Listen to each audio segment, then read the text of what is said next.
Remove graffiti off public buildings. I like it. It keeps me busy. It feels pretty satisfying to know that at the end of each day I've made Sydney Road look a little better for everyone who lives, works and visits here. Cleaner streets make it a nicer place to shop too, and that helps our local traders. Good evening, councillors, members of the gallery and to our viewers live streaming tonight's meeting.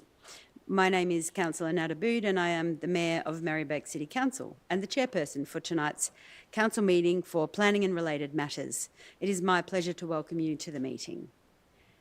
We are meeting on the lands of the Wurundjeri Woiwurrung people. We wish to acknowledge them as the traditional custodians of these lands and waterways, and we would also like to pay our respects to their elders, past, present and emerging, as well as to all First Nations communities who significantly contribute to life in the city. This council meeting is being recorded and web streamed live to council's website and YouTube. This recording will also be available as video on demand. Attendees are advised that they will be recorded during the meeting. A reminder that as councillors we will act in accordance with the Councillor Code of Conduct, which will support the principles of leadership and good governance that secures public confidence in the office of councillor. In the event of an emergency or disruption, we may be required to take action to ensure the safety of attendees. For members of the gallery and councillors attending in person, please follow the directions issued by council staff and security officers. Thank you for your understanding and cooperation.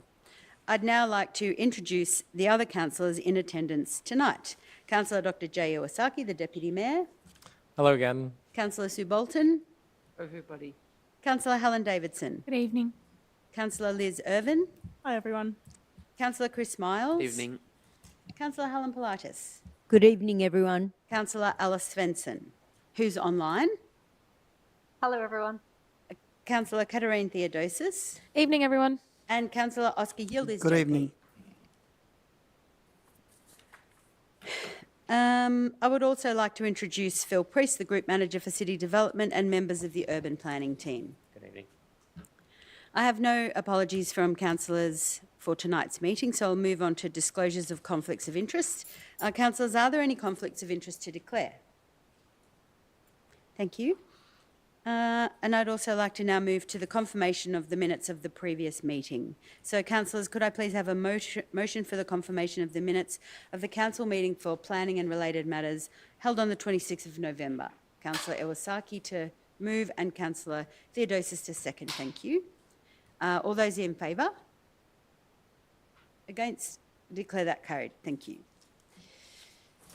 Before we move on to the reports for consideration, I'll outline how the council meeting for planning and related matters meeting will run this evening.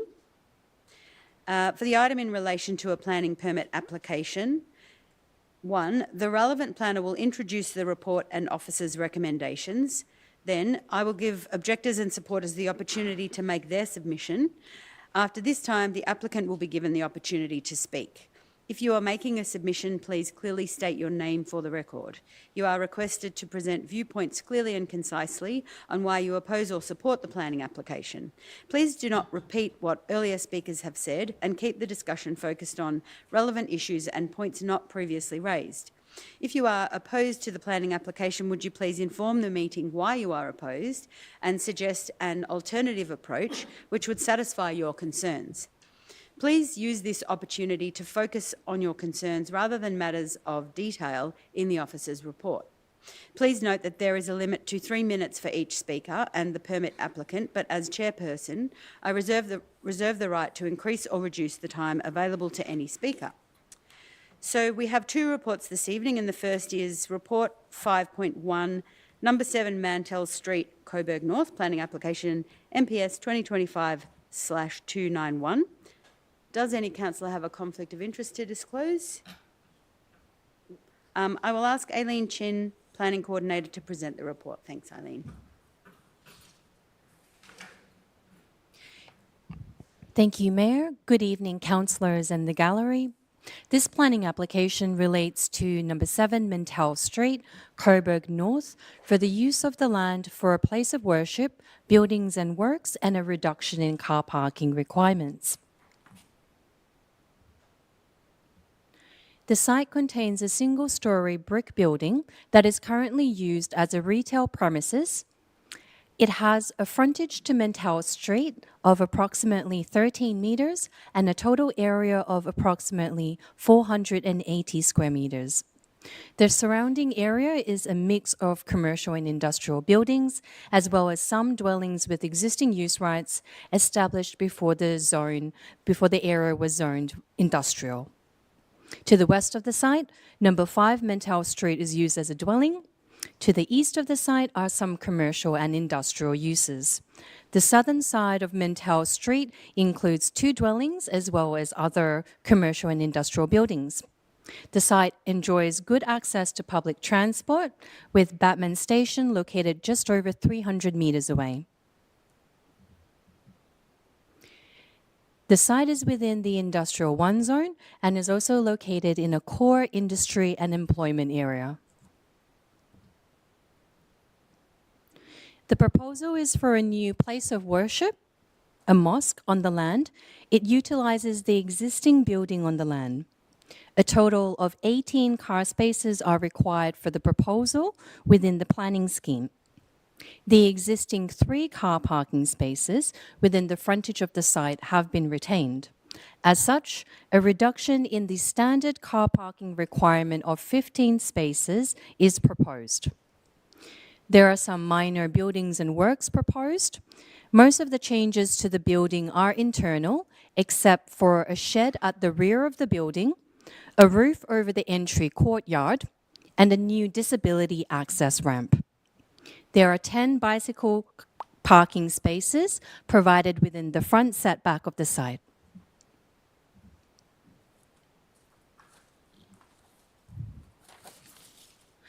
The application was advertised to the public in the form of signs on Mentell Street and direct mail to neighbouring properties. 25 objections have been received and a range of concerns have been raised.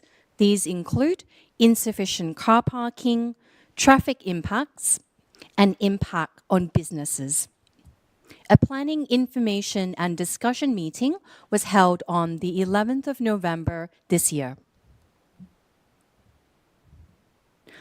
The PID meeting has resulted in the applicant voluntarily committing to the following changes: a reduction of the maximum capacity of patrons from 60 patrons to 45 patrons on site at any time.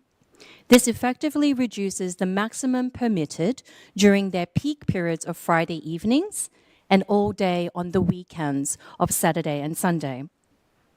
There has also been a commitment to reduce the operating hours for approximately half of the year between the months of April and August, reducing it from 5 a.m. to 11 p.m. to 6 a.m. to 9 p.m. There has been a further agreement to provide a green travel plan as a condition on permit to encourage patrons to utilize public transport, and the submission of a venue and patron management plan to manage patrons leaving the venue, as well as impacts on the amenity and safety of the surrounding area. The key considerations for the proposal relate to residential amenity, insufficient car parking, traffic impacts, and impact on businesses.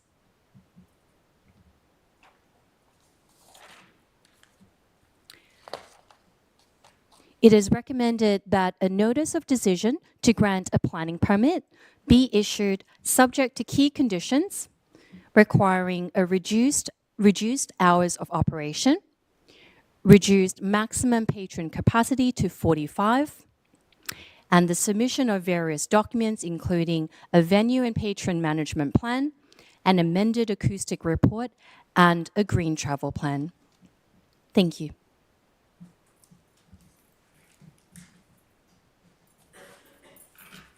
Thank you, Eileen. Now, there are 4 objectors who have indicated that they'd like to speak, and 3 of those are in person and 1 is online. So I might ask Maggie Cowling if you could come in, please.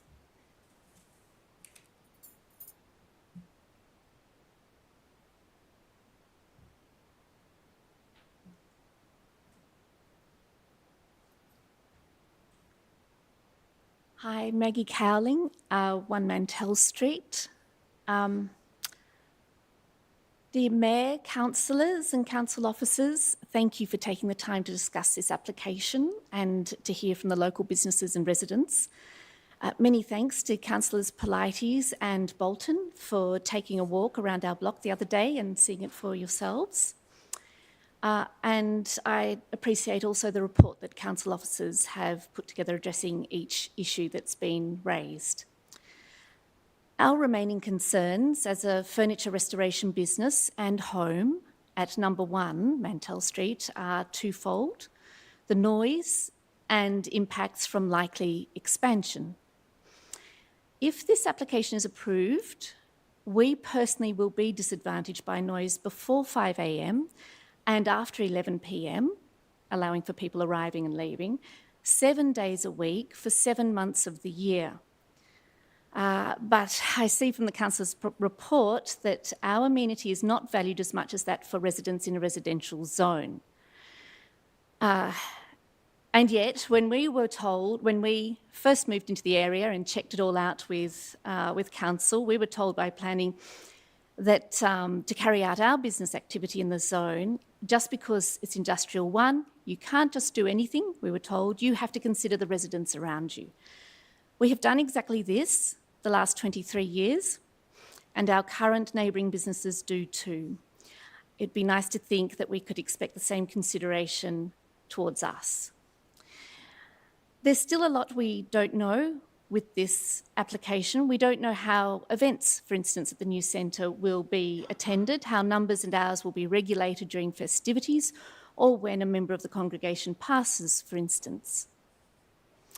The other issue, expansion of the place of worship, boils down to whether council wants Mantell Street to be Industrial 1 and a place for jobs and skills, or a place of assembly and worship. The applicant hopes to expand, and fair enough, that's an obvious aspiration for a religious group. And council will have no way to prevent that expansion when you think it's starting to impinge on businesses if the applicant appeals to VCAT after council has objected to expansion. In a VCAT case involving Manningham Council just this year, and the reference is P122/2025, VCAT made it abundantly clear in a binding decision that once a religious group has existing use rights, no council can limit their numbers, use, noise and parking despite conditions in the permit. And that makes tonight a significant moment. Approve this change of use now, and you're effectively giving up Mantell Street's viability as an industrial jobs and skills area for the future. Thanks for listening. Thank you, Maggie. I'd now ask, do we have Sherry online? No, okay. So I'll ask Robert Piaia, if you're here in person, if you'd like to come in.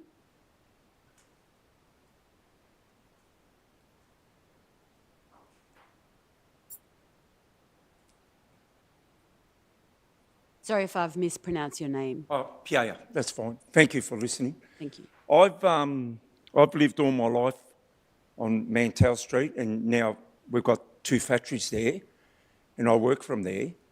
And my fear is that already now, when I come back from a job with the trucks, we can't park. Or I've got to keep going around the block so I can open the gate. There's absolutely no parking in front of my factory. So I don't understand. I have nothing against what they want to do, that's fine, but you can't add not even 2 cars on the street, let alone 45 cars. I just can't see how it can happen. And I'm worried about my job is if they start complaining, I'm making noise, I've got concrete products, and it's an industrial area. That's all I want to bring up. All right. Thank you for listening. Thanks, Robert. Craig Westwood is here in person. Come on in, Craig.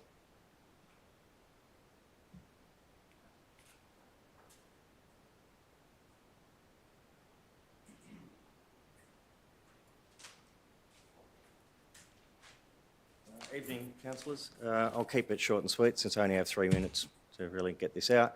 I'm just going to pretty much elaborate on what the previous meeting that was held and some of the concerns, just into sort of more concise points. I live at, I work at 11 Mantell Street, the distillery, which is pretty much next door to this proposal.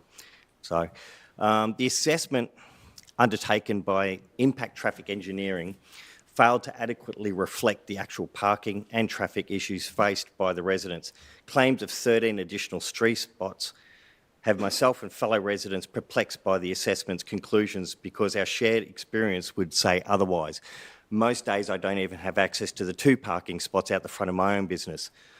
During the previous online meeting, assurances were given by the applicant's representative that patrons, worshippers visiting the proposed centre would drive and respectfully park. However, this is an assurance that they are in no position or power to guarantee or deliver on. The assessment undertaken by Universal Planning has many errors, and an example being the omission of my business. Universal instead identified a business that has not operated for over 20 years. It shows that they completely neglected to factor in that my licensed alcohol business, located next door, also frequently holds private and public functions of up to 50 patrons with potential crossover conflicts. How do these errors not put into question the competency and the accuracy of the assessment when even a simple Google search provides more neighbourhood information than their assessment did? Ultimately, their purpose is to convince us that black is white when we all know it's black, and they get to walk away after the fact while we're left with the mess. I'm sceptical of Council's assurances that potential breaches of planning conditions by the applicant would be effectively addressed and dealt with. For example, a recently new van panel shop located in the corner of McDonald and Lewis Streets has vans, cars strewn everywhere 24/7 in permit parking spots, nature strips, creating traffic and pedestrian hazards that Council has to date failed to address. I've witnessed parking inspectors drive past a row of illegally parked vehicles to ticket my customers who had nowhere else to park because of the dumped vehicles taking up all the spaces. There is an overwhelming number of objections to this proposal, and they are not based on ideology, but rather legitimate infrastructure concerns. Failing to seriously take this into consideration only serves to undermine and erode trust in our system of local government, its processes and planning. Approval of this application would only serve to further antagonise, erode social harmony and build resentment in the area by adding to a pre-existing unsatisfactory conditions. It should also be clear that to Council that local residents and businesses should not have to endure this simply because the applicant failed to exercise adequate prior due diligence by investing in a location that is clearly unfit for purpose. The saying prevention is better than the cure, that it is more effective to stop a problem from occurring than to deal with it after it's happened. And we see this application as a problem. Thanks so you. much, Craig. Are there any other people in attendance in the gallery who would like to address Council on this application before I call the applicant representative? So I'll now call upon the permit applicant or a representative of the permit applicant to make a submission, and I think it's Stephen O'Brien in person.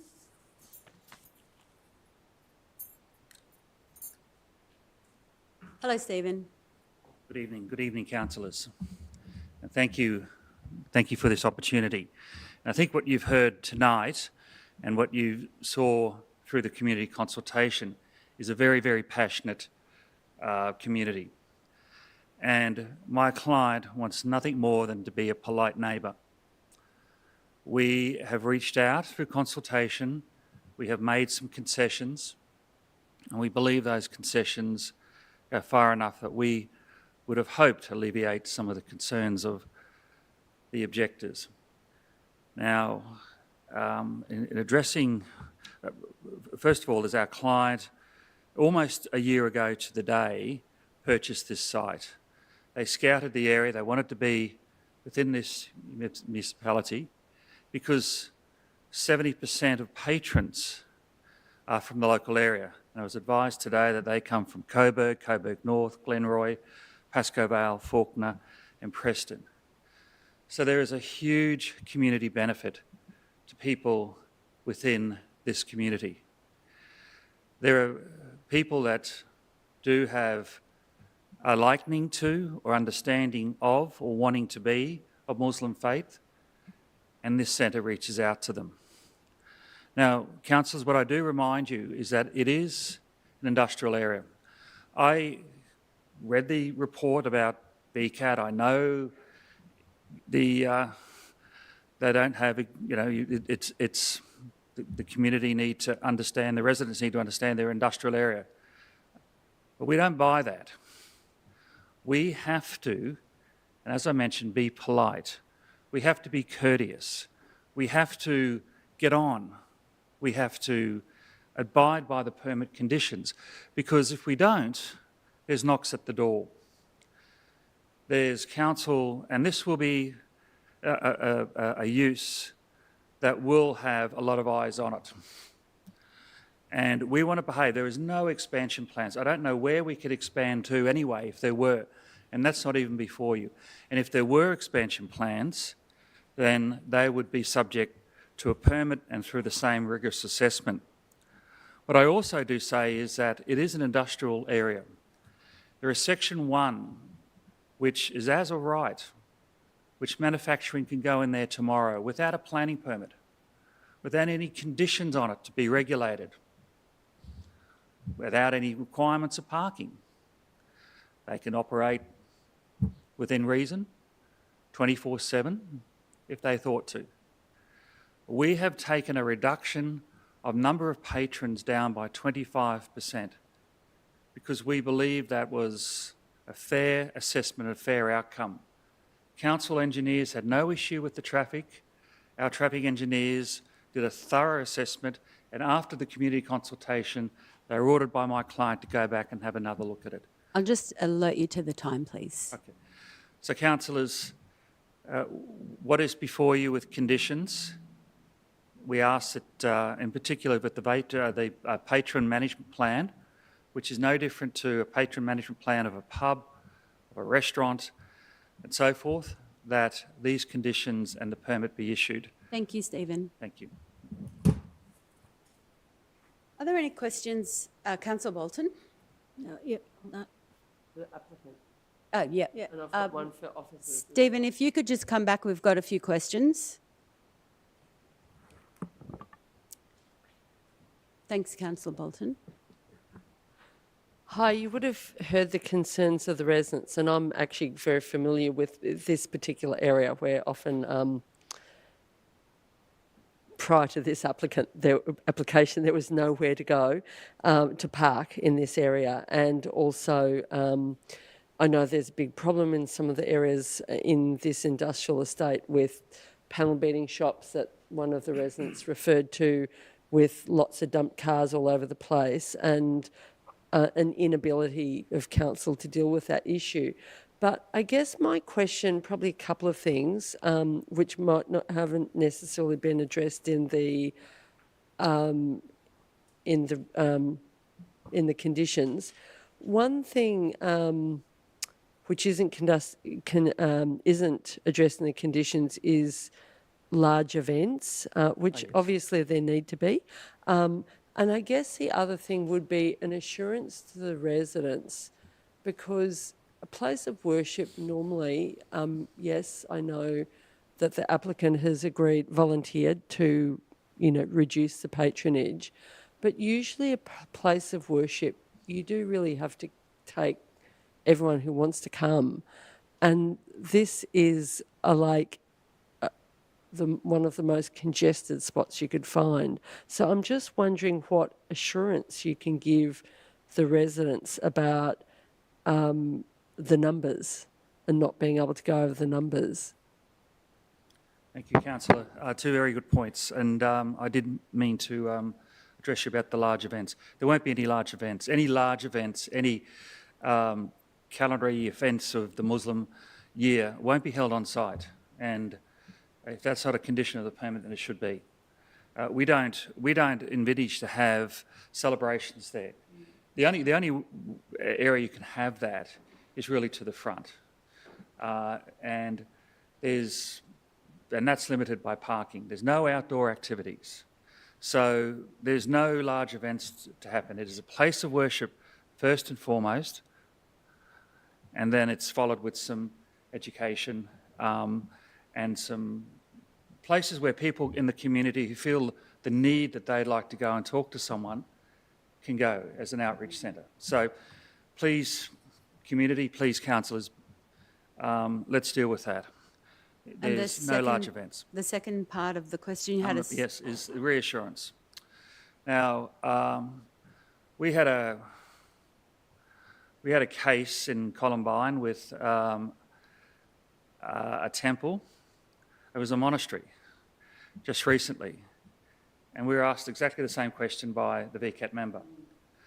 So one thing that we can offer up in the management plan that needs to be done is certainly bookings on apps, people registering that they'd like to come, and then once that quota is done, then the head person to that event cuts them out. And we need to be polite and we need to be firm, councillor, because as I mentioned to you at the start, we don't want a problem.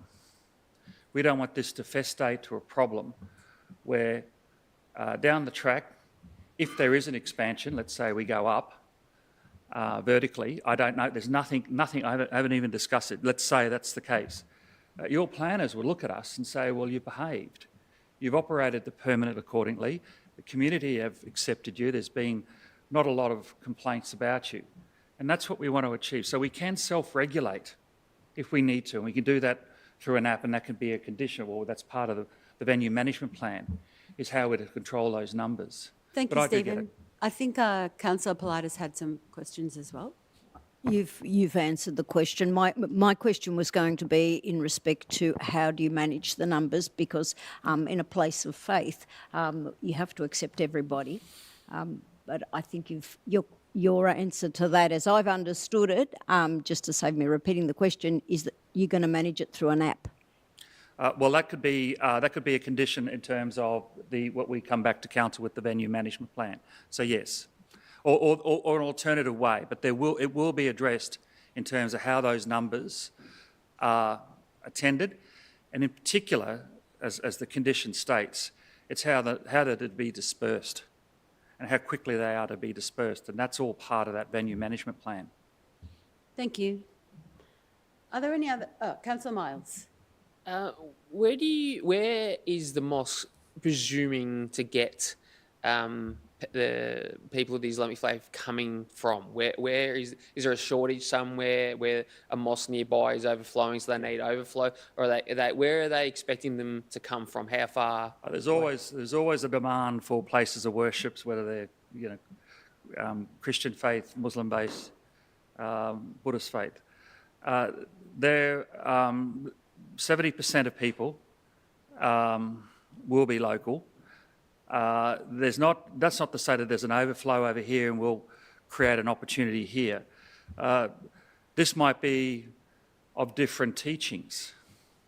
This might be of a point of difference. I don't know. I haven't gone into that level of detail with our client. Our client who are Muslims and who are deeply into that faith are aware that there's an opportunity here. Yeah. Thank you. Thank you. Are there any other questions from councillors? No? Thank you. Thank you. Thank you. Thanks, councillors. So I've actually asked for the preparation of an alternate motion that I'd like to put if I have a seconder. Are you seconding that? Thank you, councillor. I actually saw that Councillor Politis had... What, sorry? Oh, sorry, I didn't realise. I was looking at the motion. And so I'll get that up on the screen, but basically it states that that council resolved to refuse the planning permit for the land at number 7 Mantle Street. Sure. Oh, I was asking if people had questions. Yeah, now made me forget a part of what I was going to say. I had two questions for the planners. One thing I was wondering, after the PID meeting, where residents identified a number of errors with the application, or especially the transport traffic report, was there a request for another report or a new, another assessment to address those errors? And I guess secondly, I'd just like to get council officers' opinion about this VCAT case that was mentioned.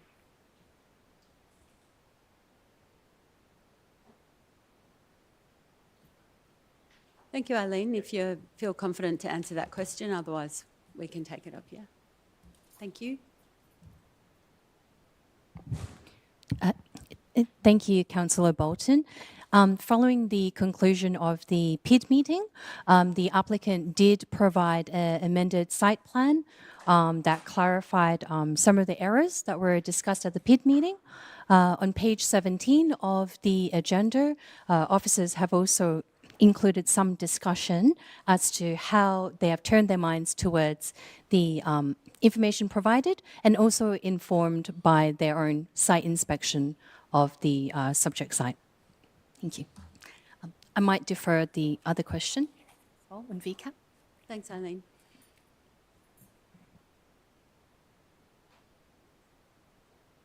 So, Councillor Bolton, in relation to the actual VCAT case, officers wouldn't be prepared to have reviewed that particular case and be able to add commentary on it at tonight's meeting, so we might take that on notice and provide some advice later.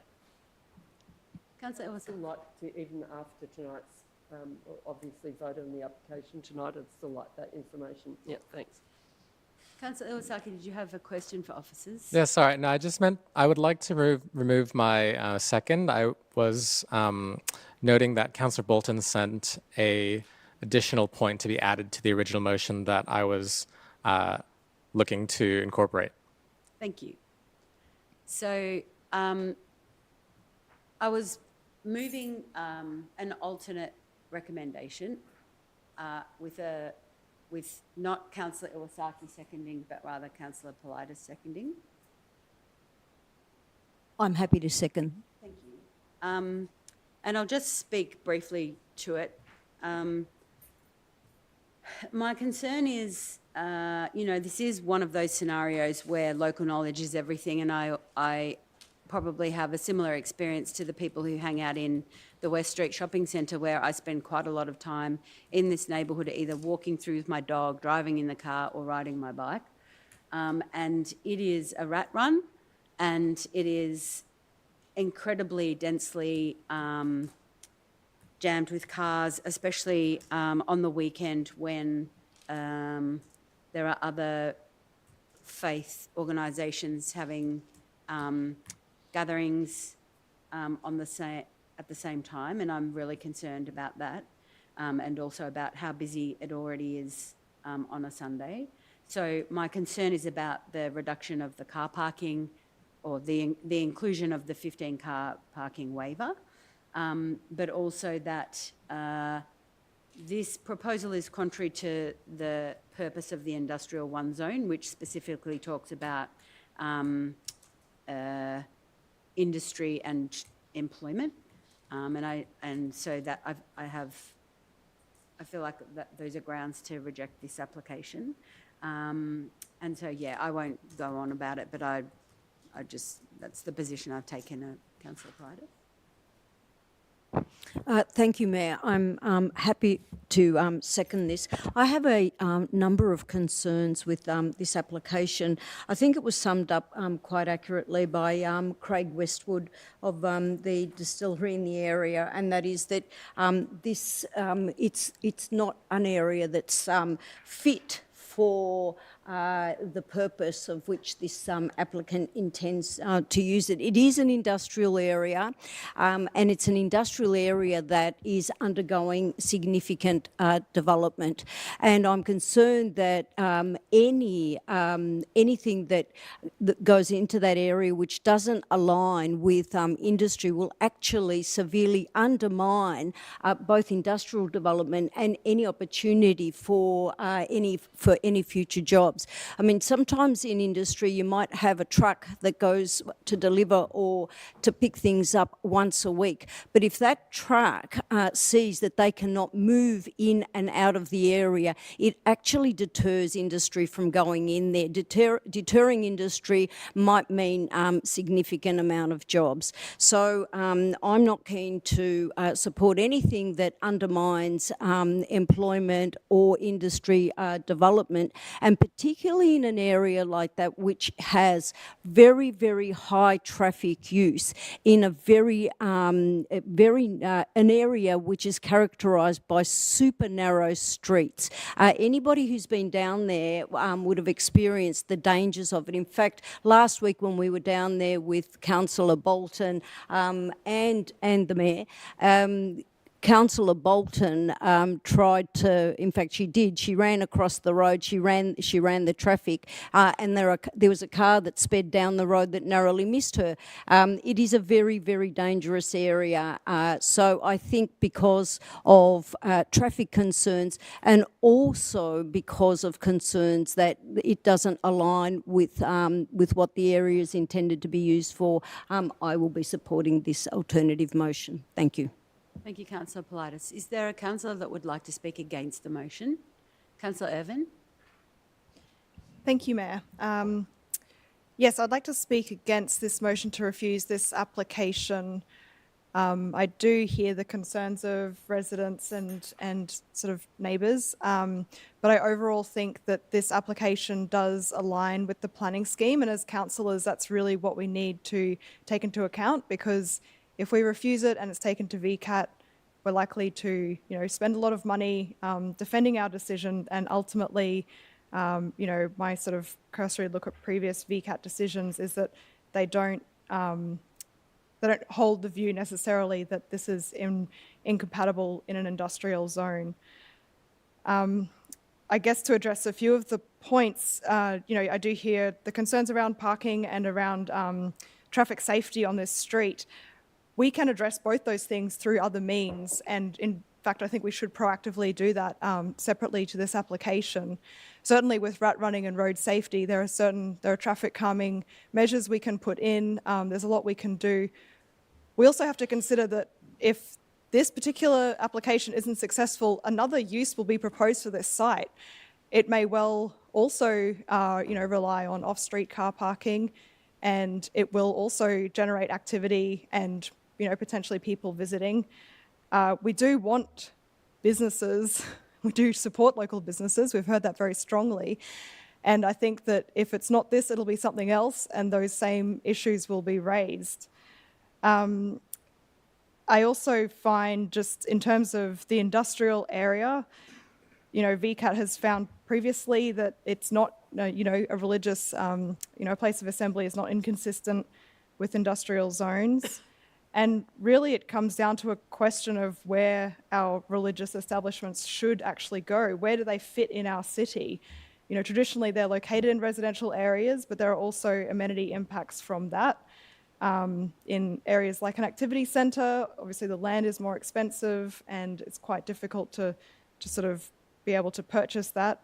So I can see that an industrial zone kind of fits that area where, you maybe have less of an impact on neighbours in terms of noise and sort of traffic disruption, and but you're still accessible. In this case, it's close to public transport and it is accessible, and we've heard that the people who would be attending this place would actually be locals. They're from Coburg, they're from Coburg North and other parts of Merri-bek and neighbouring councils.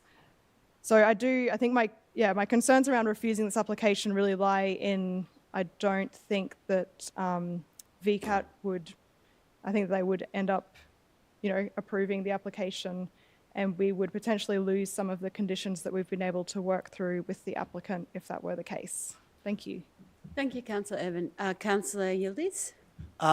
Just as councillors, we're often required to make some pretty tough decisions, but we must always, I believe, consider and respect the impact of any development on the local residents, in particular the ones that are here this evening, but the many others that live in and around Mantell Street, but also those business owners. For me, it doesn't matter if it's a church, if it's a synagogue, if it's a temple, if it's a mosque, a shrine, chapel or a spiritual centre. I don't support this development because it's in an area that I don't think reflects having a place of worship there. I mean, I know this area really well. When my parents first arrived in Melbourne in 1968, they actually lived at 49 May Street. That's where I lived. We then moved to Cope Street, the street next door, and then we moved to Boulogne Street, 2 streets away from May Street, and we also lived in Murray Street. So I know this area really well. Lewis Street, Mantell, Williams, Charles. They're very narrow streets, and based on the realities, I don't believe this site is fit for purpose due to significant parking and traffic limitations. While there's also a nearby train station, rail access alone does not mitigate the impacts of large time-specific gatherings, especially where attendance peaks are within short windows. The surrounding streets, including Mantell Street, Lewis Street, as I mentioned, William Street is one way as well. You've got Bunnings next door. So when people want to visit these families, do they need to park in the Bunnings car park and then walk to Mantell Street? Because that's really what's going to happen. I mean, do people that have got businesses then go, I've had enough of this, I'm out of here? Do they then break their leases? Do they move somewhere else?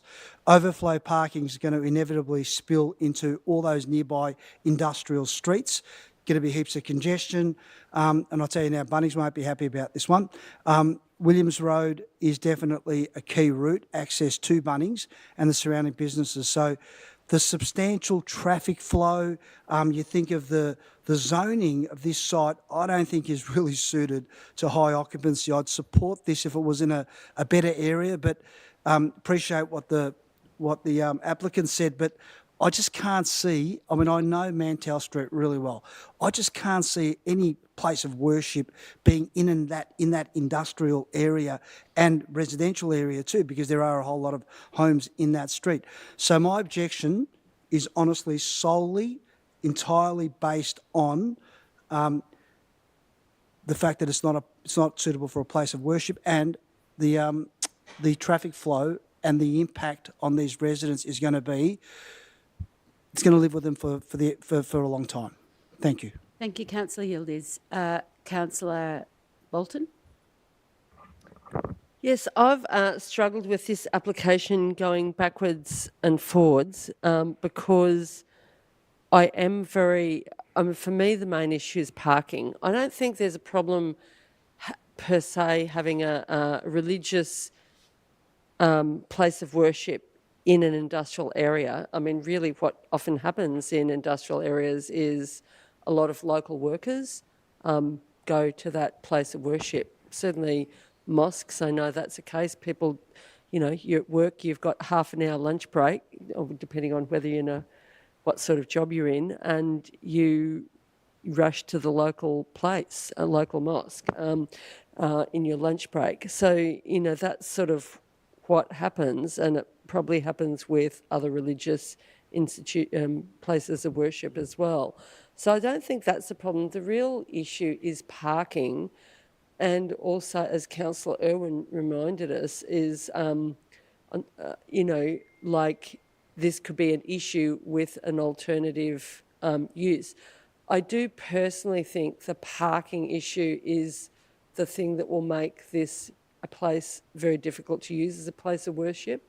I think it will mean that the mosque has to work out some arrangement with Bunnings, use the Bunnings car park. That's the only way, because now I don't know what the parking's like late at night or early in the morning, but certainly during probably between 7 and 5 or 7 and 6, it is chockers as the guy who has 2 factories in the street mentioned. I mean, I'm aware of that. So basically that means during the daytime, people who are coming to the mosque won't be able to park in the street. They will only be able to park a very long way away, which would be Bunnings Car Park. And some of the surrounding streets are also similarly congested. But there is some assurance that the limitation of patron numbers to no more than 20 at certain times or 45 at other times means that there won't be any large events on the site. So that is a condition already in the permit, that's the version that's been recommended by officers. So I think I've been going backwards and forwards. I think I'm going to vote against the refusal. But also with the understanding of the challenges in this area. The only place I can see people coming to the mosque parking is Bunnings. There will be nowhere else, basically. Thank you, Councillor Bolton. So Councillor Bolton spoke against the motion. So now are there any speakers in favour of the motion, which is the refusal? Right, so I think, okay, sure. I'd like to speak against the refusal and speak to the people who've come here to speak about the impacts and note that I agree with you. I feel like those are real impacts that you will be, experiencing and are frustrating. But at the same time, if it's a place of worship with 40 people coming in cars versus an industrial site with 20 people coming in cars, the capacity is already at max. And what will actually matter is what is the requirement in the planning scheme. And I think that's the honest truth about it, is like, do we have merit as a council to actually reject this if it doesn't fit within what is allowed to be built here? And that will come to a question that we will have to pay for altogether, my rates, your rates, and is it worth going to that extent if that's an issue? And when it comes to precedent, it seems like it is not worth that, but it has been ruled against in this situation. And that is often what guides these kind of planning meetings, because generally if it fits within a planning scheme, there's not the merit to reject it. I think the key mitigating thing here is the green travel plan and the close accessibility of alternate transport modes, as well as a large car park that will remain unnamed in not too far of a walk. Those aspects, I think, are the most important thing and what actually could be more beneficial in a place of worship rather than an industrial site where you'd need more trucks, more large vehicles, more turning, because they have no other choice necessarily in that business. So the parking aspects have been stated, but they're actually identical in industrial business with 20 employees versus a place of worship with 45. But again, going back to the planning scheme. So at the same time, with this green travel plan, I think when we talk about what is a good neighbor, what is a community, what is the faith, I think it comes down to Islam is a faith that cares about its neighbors, that respects its neighbors, and the good faith shown in some of these voluntary reductions and the green travel plan is that evidence of working towards that compromise with the residents, with all those things in mind. Thank you, Councillor Iwasaki. Are there other councillors that feel they need to speak to the motion?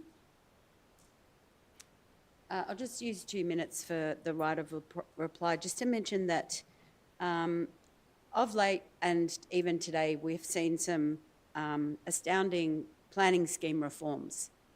And while we know that this area is a industrial 1 zone, there's an anomaly in this neighbourhood, and it is the residential homes that have existed since they were workers' cottages for the people who worked at the knitting mills.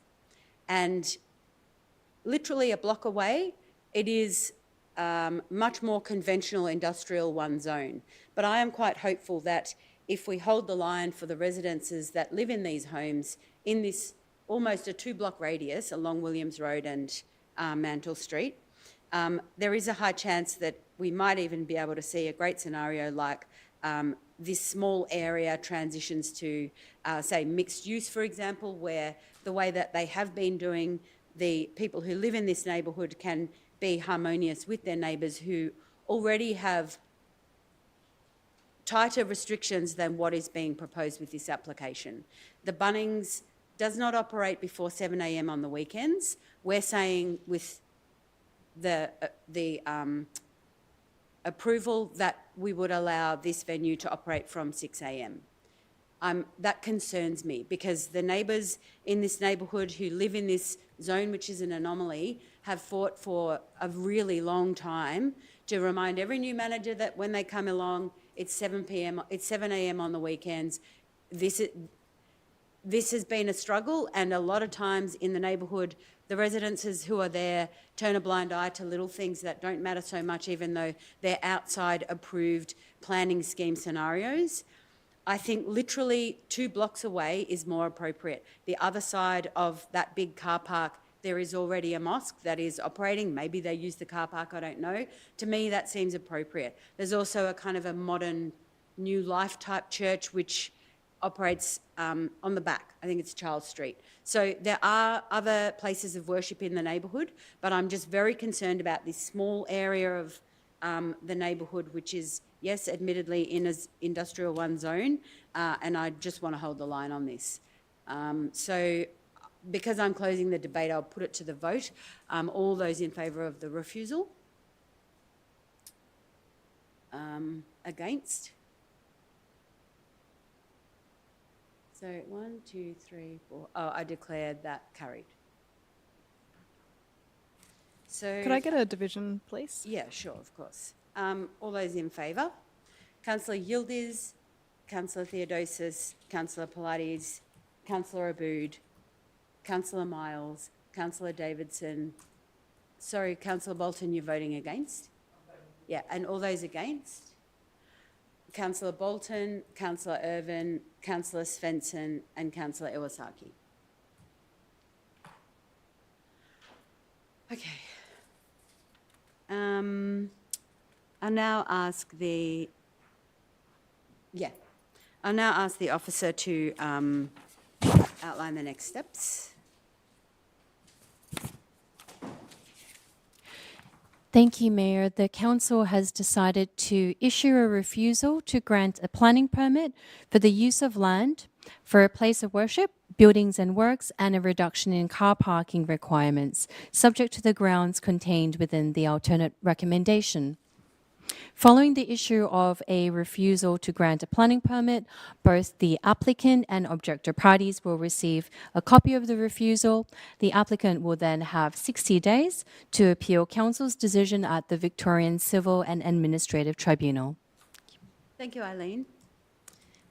I'll now move to report 5.2, 73 Nicholson Street, Brunswick East, planning application MPS 2025-85. Can I ask any councillors have a conflict of interest to disclose? No. I'll ask Ned Dumaresque if you could please present the report.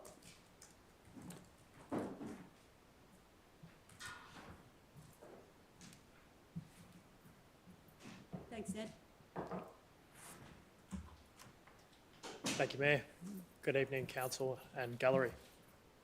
The application before Council seeks permission for the use of the land for the purpose of industry, being a bakery, alongside buildings and works associated with rooftop services and utilities at the property 73 Nicholson Street in Brunswick East.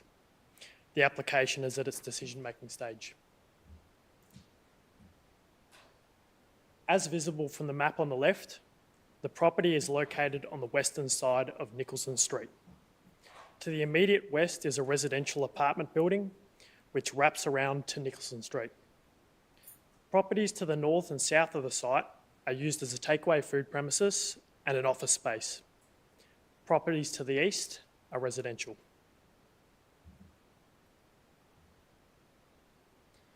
The site and the adjoining properties are located in the Commercial 1 zone. Properties to the east are within the residential growth zone, and more generally, the area is identified within the principal public transport network. The site is affected by the design and development overlay, parking overlay, and environmental audit overlay. The proposal seeks retrospective approval to use the land for the purpose of a commercial bakery, which is classed as industry. Components of the use include an 80-tonne maximum food production per year, use of the front section of the building for a takeaway food premises, and buildings and works associated with the construction of rooftop services and utilities.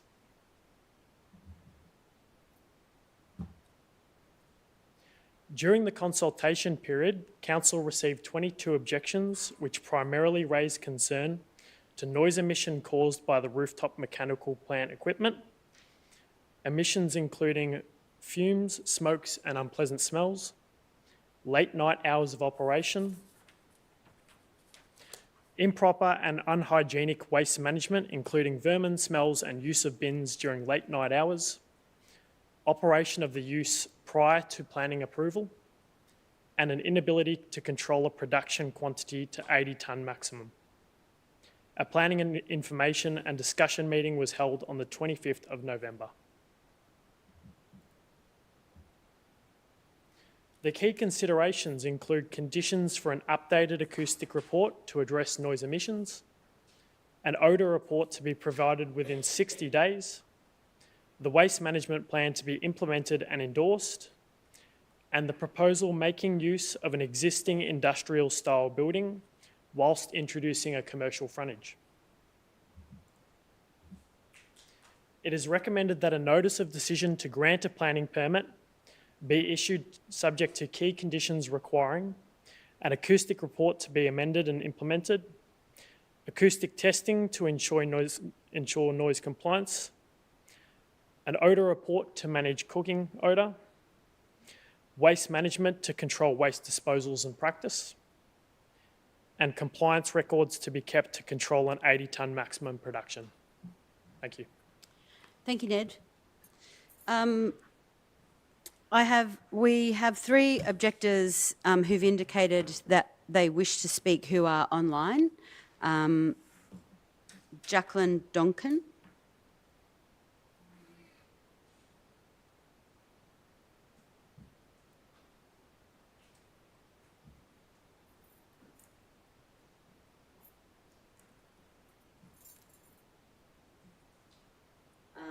Thanks so much for waiting, Jacqueline. Sorry about the delay. Mute that, I should think. Thank you. Am I here? You are. Yep. Finally, you're in our room as well as you being in.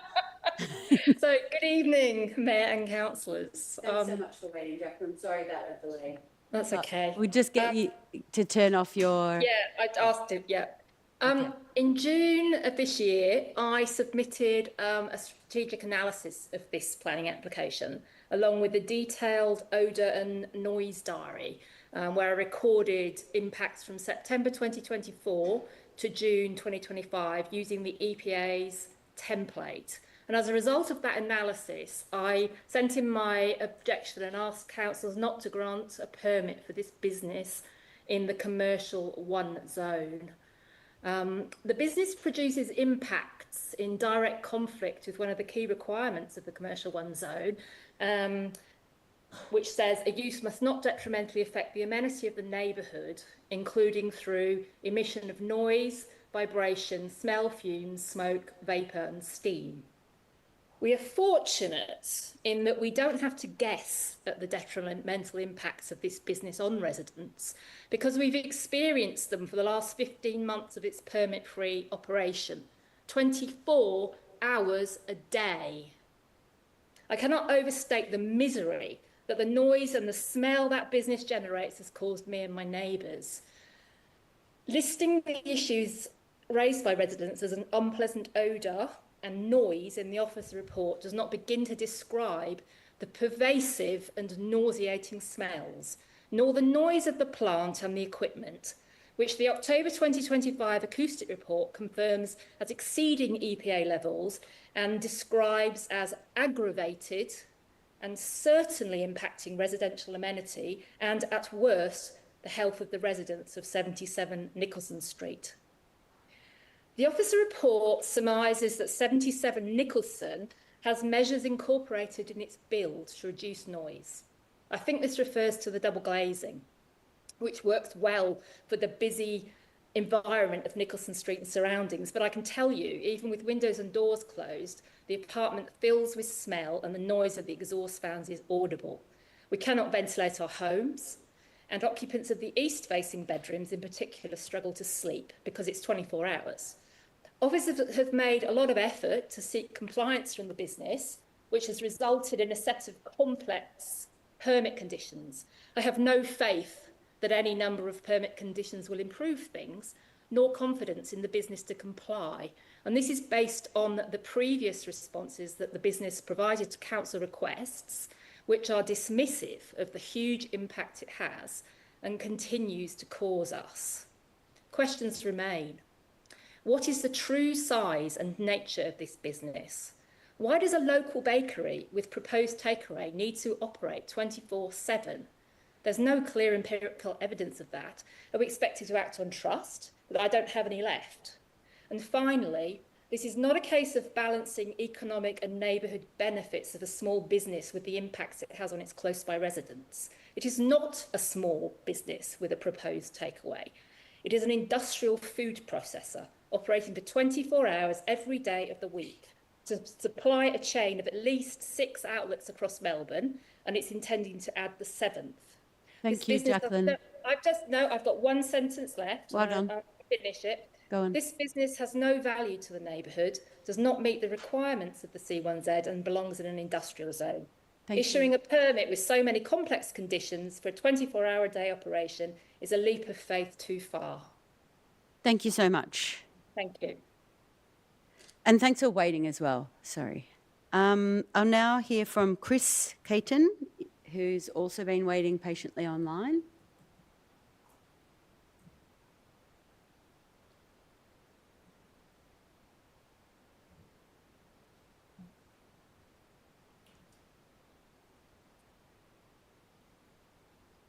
Thank you, Chris. Hi, thanks for your time. I fully agree with Jackie's very eloquent statement. I also live in an apartment on 77 Nicholson Street, opposite the rear of 73 Nicholson Street. And my apartment is one of the worst affected by the noise and fumes from the bakery, as evidenced by the acoustic report that was belatedly completed by the applicant. The applicant moved into the premises and installed an exhaust system on the roof, all without planning or council approval. The applicant then proceeded to run this system almost 24 hours a day with no consideration of the impact it would have on the neighbouring properties. The subsequent acoustic report found that the sound levels were in excess of the EPA limits and affected the livability and habitability of our homes. As Jackie said, this has been going on for 15 months. Once a complaint was made to the council required the business to apply for a planning permit, which was submitted, in my view, it was a false and misleading retrospective planning application. The planning application claimed that the exhaust system on the roof was already present prior to the business operating. This is false. The previous business, a cleaning supplies company, did not have any rooftop exhaust systems installed. After the community consultation meeting that occurred a couple of weeks ago, immediately the applicant commenced works on the rooftop exhaust system. The fact that they're already spending time moving the exhaust system across the roof against the recommendations of the acoustic report tells me that they're not serious about addressing this. Every step of the way, the applicant seems to not want to do anything that minimises the impact on the neighbouring apartments. In my view, the applicant continues to do as they please, and I have no confidence that they will comply with any planning requirements. The planning conditions proposed in the council minutes are too vague and give too much latitude for change.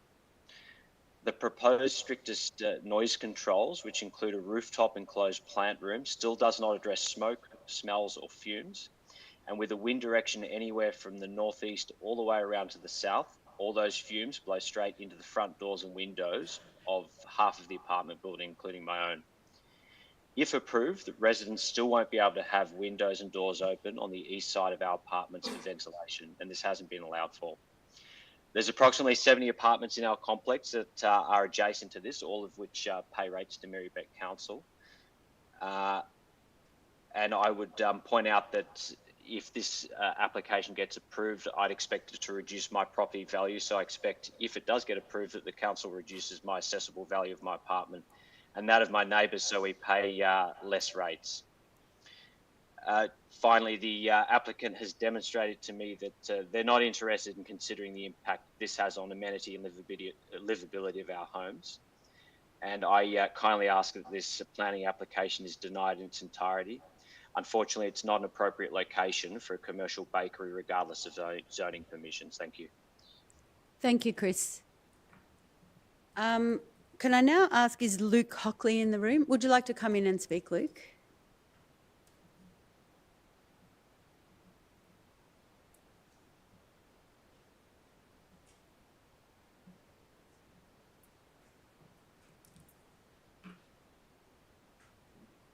Good evening, Mayor, councillors and council officers. My name is Luke Hockley. I'm a resident at the same residential property, and I just want to thank you for this opportunity. And I do want to acknowledge the challenges of town planning in these commercial zones. You know, you operate when a residential property is built in a commercial one zone, you operate in this reasonably grey area where you have to find how do the needs of the businesses abut the needs of the residents. And I actually want to thank your team for all the diligent work they've done to try and resolve those issues. And I really don't envy you this job, if I was to be honest, because I think it's very challenging. Our complex is literally wrapped around two sides of the bakery, and it's a really beautifully designed community. It's got lots of open spaces. It's the kind of livable place that you want to buy a place in, you want to rent in. And so I reward you again for creating such places in Merri-bek, and I love living in the area.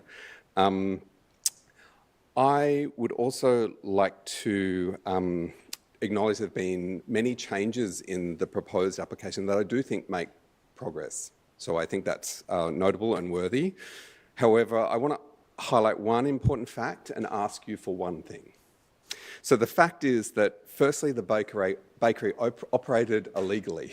So I think in all of the conversations and planning so far, that just seems to be quickly moved across, that for 15 months, this should never have happened. And so now there's like a precedent of this place here that we are being asked to kind of move against, as compared to actually it should never have operated 24 hours. It should never have had the things there that are there. So I just want to acknowledge that as a first fact.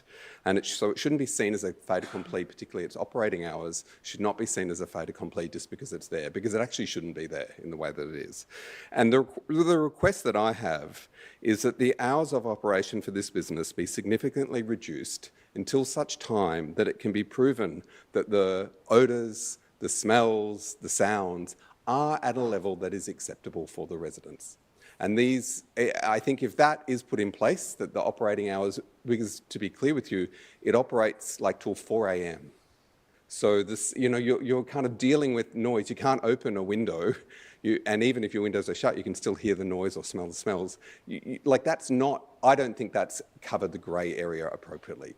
That's my point. So I think the operating hours are just unacceptable given that we haven't had the limits put in place to prove whether it can, if the bakery can establish itself within the limits and that we can be there and they can be there and no one, you know, it doesn't, then I'm fine with the bakery being there. I don't actually have a problem. I just think this fait accompli that, oh, if we tick all these boxes, it'll be fine. That I don't have confidence in that yet. And I'd like there to be limits put on the hours of operation until such time that that is proven that, yes, actually no one can smell it. The sounds are not disturbing anyone. Everyone can sleep well. And just to be clear, the sounds also include the noise of the rubbish in the backyard, potentially rats and that kind of thing coming through rubbish. Like there's a lot of kind of issues of the abutting things. With that, I would be, if that's resolved, I'd be more than happy with the proposal. Thank you, Luke. Thank you. Thanks. Are there any other people in attendance in the gallery who would like to address this application before I move to the representative? No? Okay, so I'll ask the permit applicant or a representative of the permit applicant to make a submission. And I do believe I'm hearing from Hamish Belzan.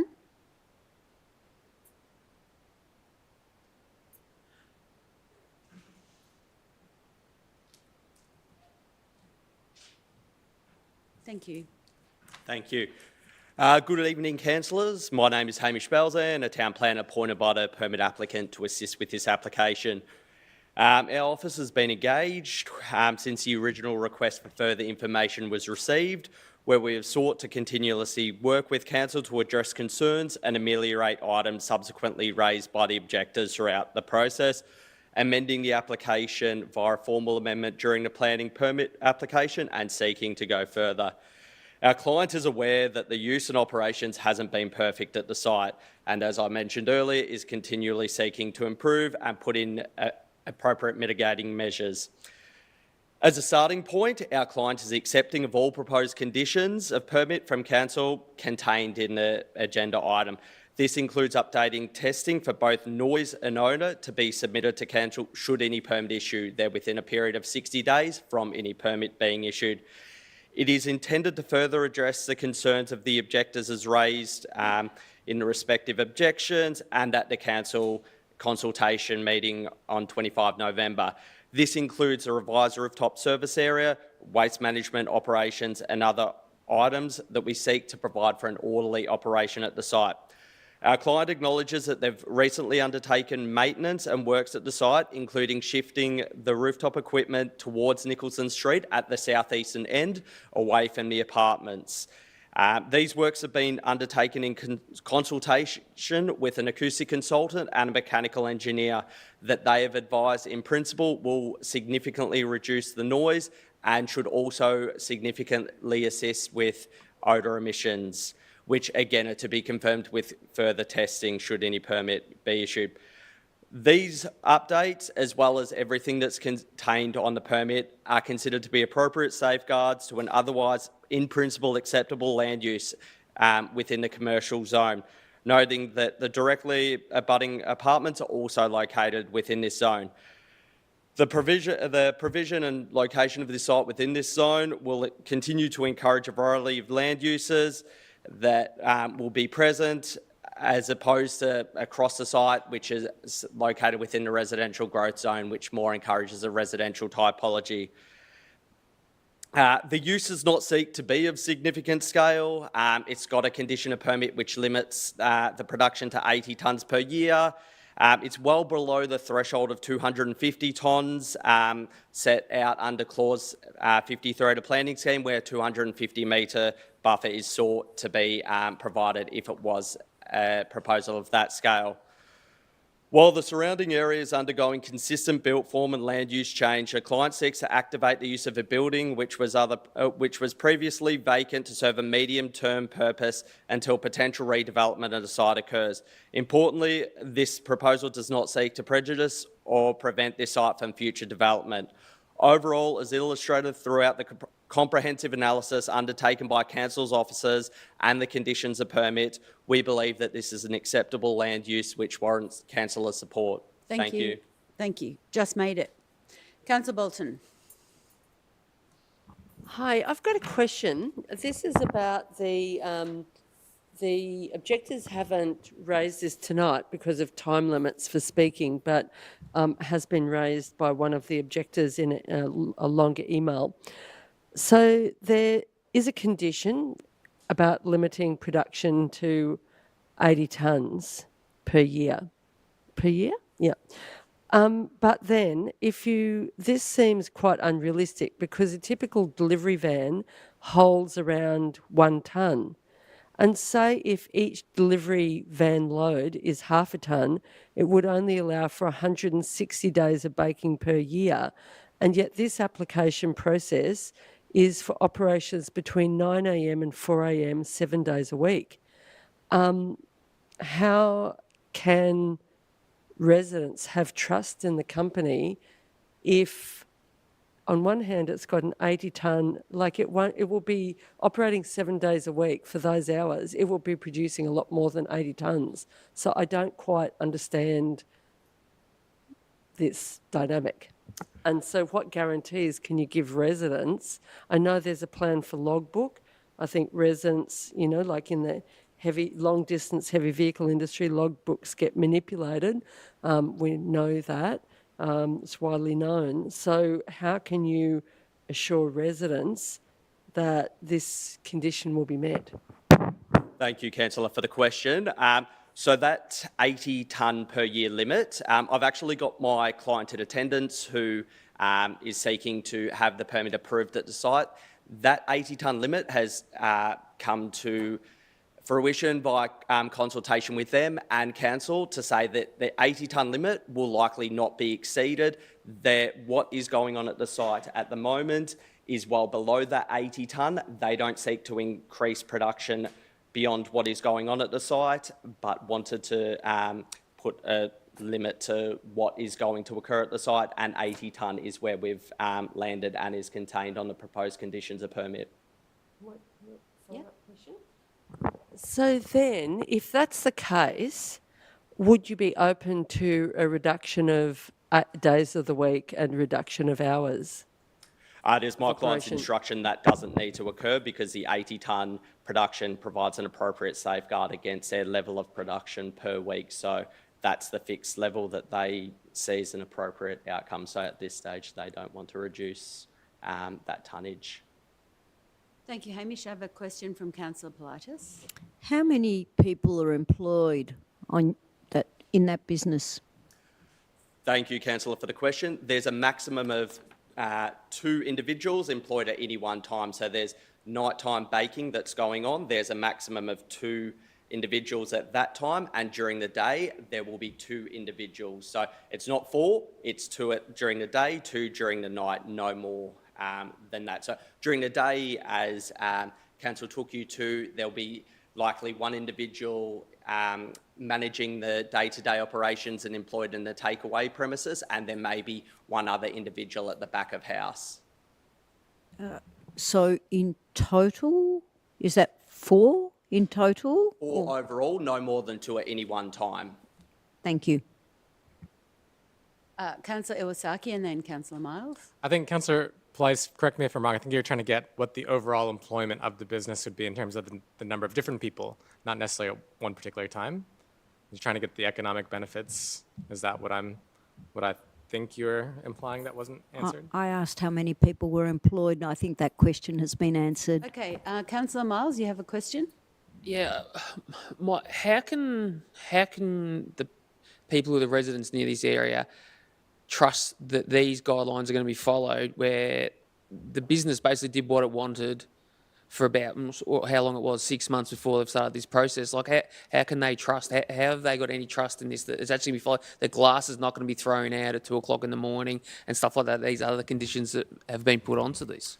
Yeah, thank you, Councillor, for the question. So, as I've acknowledged in my statement, the proposal hasn't been perfect. We are seeking retrospective consent, but the conditions that have been included in the proposed notice of decision we consider are very watertight. They're quite stringent on the days of when further testing has to occur and then be resubmitted to council.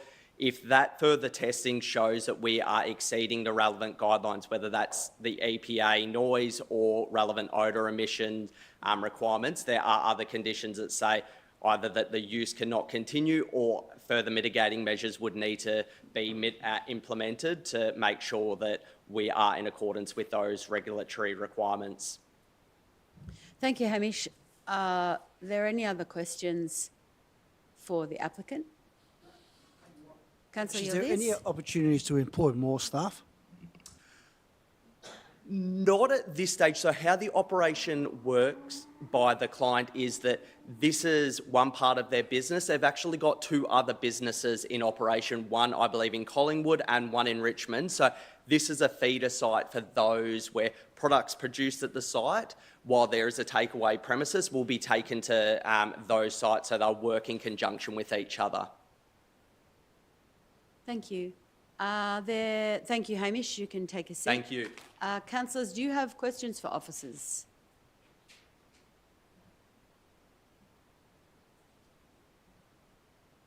No?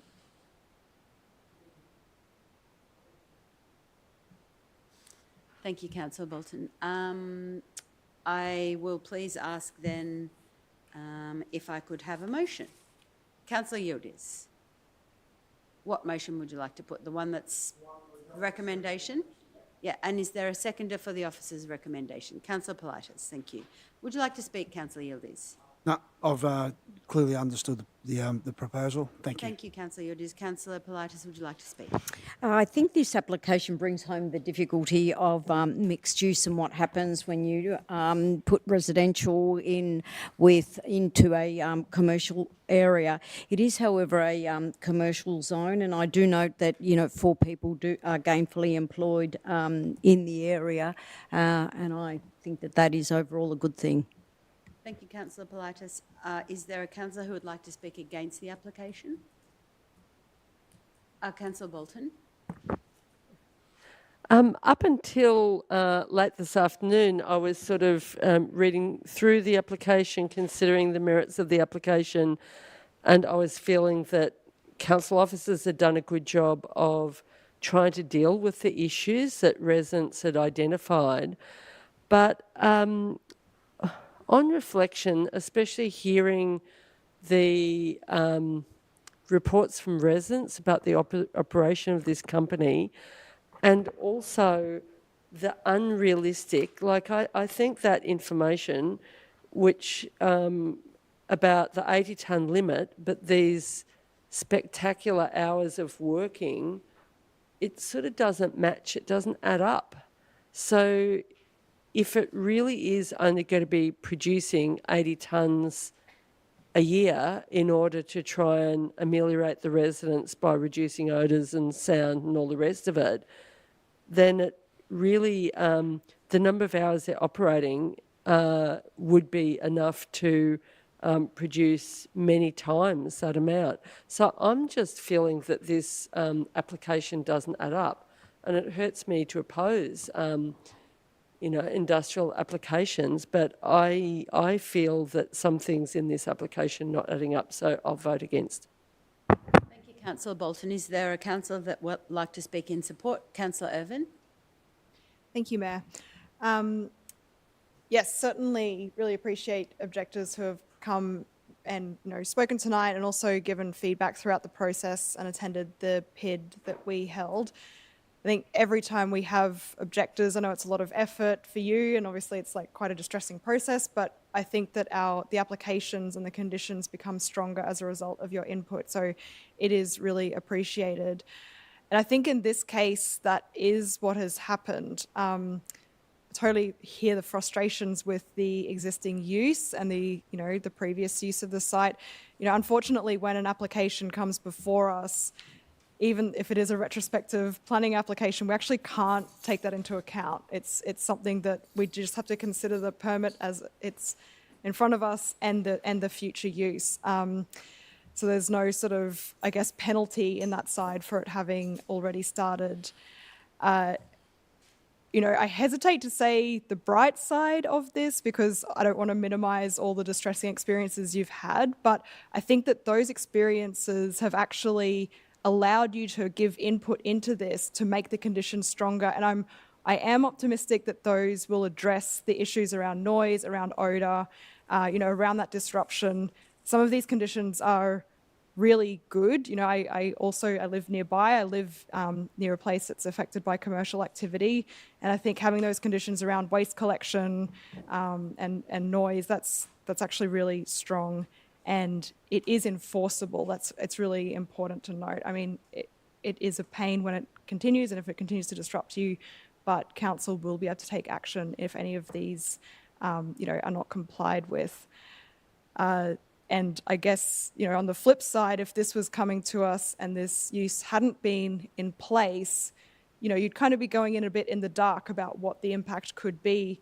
And it's much harder to, down the line, try to to change those conditions or to add additional conditions. It's, virtually impossible. So I definitely hear the frustrations. I'm really hopeful that the conditions will address many of those issues. I guess that is the problem with kind of things going ahead without a planning permit, is that, you can get that behaviour and those impacts, but I'm hopeful that the conditions address that, and if they don't, certainly, reach out to council and we can help that. Thank you. Thank you, Councillor Irvin. You can propose an amendment. Yeah. I'd like to propose an amendment to restrict the hours of operation till midnight. Is that Whatever it is, it's 6 It's a bakery. That's when they start baking. okay? Thank you, Councillor Yildiz. Councillor Bolton, you'll need to have a seconder. Councillor Miles, you're seconding the amendment that Councillor Bolton has proposed. Councillor Bolton, would you like to speak to the amendment, proposed amendment? Yes, I'm aware it's a bakery, and I'm aware that bakers do bake in unreasonable antisocial hours, which is, you know, hard for people who work as bakers. But given that the applicant said, given the mismatch between this restriction of only baking 80 tonnes per year but the number of hours and of operations 7 days a week, I mean, I'm just thinking on the spot here, or thinking on the run, I actually think there does need to be a restriction of hours of operation or days. So maybe my amendment's not the perfect amendment, but I was thinking about a restriction in order to enforce that 80 tonnes per year limit, which is one of the conditions. So, yeah, that's my proposal. Thank you, Councillor Bolton. Councillor Miles, would you like to speak? Is there a councillor who would like to speak against Councillor Bolton's amendment? Okay, I'll put the amendment to the vote. All those in favour of Councillor Bolton's amendment to limit trading until midnight? Against? I declare that amendment lost.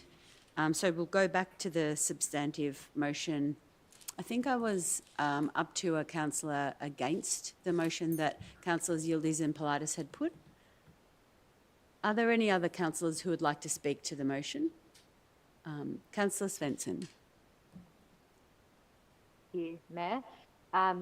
I just wanted to say that this is a really tricky decision because personally I hate the idea of doing something that feels like rewarding bad behaviour. And this business has, by all accounts from the residents nearby, been a bad neighbour. They have not operated in a way that's been considerate of the local residents' need for amenity. However, in discussions with officers, what's become clear is if this application were to end up in VCAT, VCAT doesn't consider what's been happening prior, the retrospective nature of the application. They look at the application based on what's come to them today. And what's proposed today with the extra conditions that our officers have worked on is an application that is very likely to be accepted as meeting planning scheme requirements. So what we need to look at is that this is most likely going to be accepted. And I feel a hell of a lot more comfortable supporting this, knowing that there's strict conditions about reporting on noise, reporting on odour. And if those conditions aren't met, this can then be enforced. And if the applicant isn't able to meet those conditions, I will certainly be right there with residents calling for action, because I do think it's unacceptable for them to continue operating in the way they have previously. And I'm really hopeful that this process will involve in a better outcome for everybody. Thank you, Councillor Svensson. Are there other councillors who would like to speak to the motion? Okay, so I'll put that to the vote. All those in favour? Against? I declare that carried. Can I call for a division? Sure. So all those in favour? Councillor Yildiz, Councillor Politis, Councillor Abood, Councillor Iwasaki, Councillor Miles, Councillor Irvin, Councillor Davidson and Councillor Svensson. Against? Councillor Bolton. Thanks, everybody. I'll now ask the officer to outline the next steps. Thank you, Ned.